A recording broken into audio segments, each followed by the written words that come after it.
welcome to the next lesson on harmony and tonality. In the previous lesson, we looked at passing chords and how they can further enhance your chords, make them sound even more musical. And now we're going to look at sustained chords and how sustained chords can add a bit of flair and make your music, your chord sequence sound a little bit more tasty, a little bit more musical. So sustained chords, or sus chords for short, as they can be notated, are chords which replace a third for a second or fourth. As you can see in this example, E major, the root note is always played in the bass.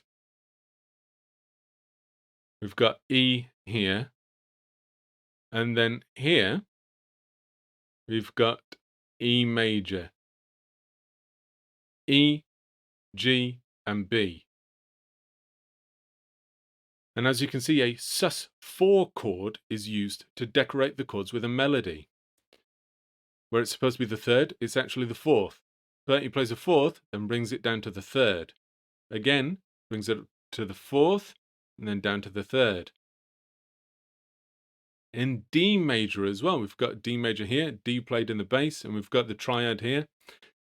We've got fourth coming down to the third, fourth coming down to the third. But the root and the fifth are always the same. It's only the middle note that changes. Then, finally, this chord, A major, starts just with the root and the third, then moves to the fourth, then the fifth, then back down to the fourth. So Tim Minchin playing this part in a song called Dark Side, fantastic song. Give it a listen, please, because he's such a virtuosic pianist and it's a funny song. Please, please do listen. And this is how he plays about with sus chords to give his piano playing more melody in this particular section, which is instrumental. There's no vocals over it. It's a very short section, but we're going to give it a listen to see how it sounds. And as I said, you may have noticed from this example that the bass is playing the root note only. Important note for those of you who are using these lessons for composing and getting inspiration for composing, when you are writing the bass part, the bass plays the root note, at least for the first beat in almost all music. You can keep it on the root note, just like Tim Minchin does in this example, and loads of other people do. The bass plays the root note. Now, let's give a little bit of a listen to this example.